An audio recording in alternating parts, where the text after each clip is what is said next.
Full video. Teachers, what was the best smartass response from a student you have heard? Well, I've been a teacher for many years, and there's one particular smartass response that I'll never forget. Picture this. I'm giving a lecture on ancient history, which admittedly wasn't the most exciting. One of my students, Jimmy, decides to spice things up. During the lecture, I asked, who can tell me the significance of the Battle of Thermopylae? Jimmy, sitting at the back, smirks and responds, well, teacher, at Thermopylae, 300 Spartans fought against the Persians, but ultimately they were defeated. Thinking he was paying attention, I praised him. That's correct, Jimmy. After the battle, the Spartans ceased to exist. But then, Jimmy adds, kind of like your hairline, right? The whole class burst into laughter, and I couldn't help but join in. However, as the laughter died down, I replied, you got me there, Jimmy. But remember, even though the Spartans were defeated, their valor and sacrifice are celebrated to this day. The room settled back into a quiet simmer after the laughter subsided, and I saw Jimmy's grin reach an all-time high. His eyes gleamed with the mischief of a court jester who had just won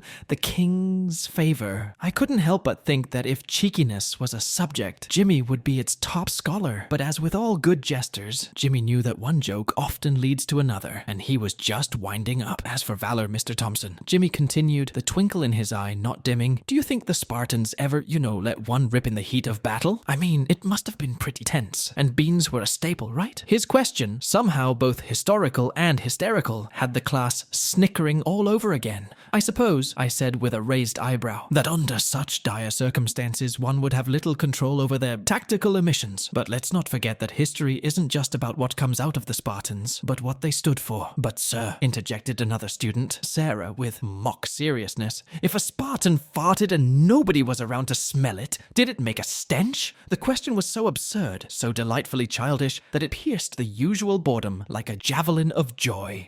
It's a philosophical question for the ages, Sarah, I said, and one I'm sure scholars will debate long after we're gone. But for now, let's press on to the less fragrant aspects of Spartan culture. The class, now fully engaged, was riding the wave of silliness. And right then, I realized that this was a teachable moment. The kind you can't plan for, the kind that must be as ancient as the Spartans themselves. I decided to use this momentum to pivot into a lesson about humor throughout the ages. Humor has always been a vital part of every culture, I began. Even the Spartans enjoyed a good laugh, despite their stoic reputation. Like farting in formation? Jimmy piped up, not willing to let the topic go. Exactly, Jimmy. The old phalanx flatulence maneuver, I deadpanned, earning a wave of giggles. But let's consider the purpose of humor. It's not just to provoke laughter, but to challenge what's acceptable, to question authority, and sometimes to make a tense situation a little lighter. I took them through the history of court jesters, the satirical plays of ancient Greece, and the way humor has been used to subvert and question the status quo throughout the ages. By the end of the lecture, my students were not only laughing, but thinking critically about the role of comedy in society. It was a breakthrough of a sort. As the bell rang and the students began to file out, still chuckling and making the occasional toot noise for comedic effect, I caught Jimmy's eye.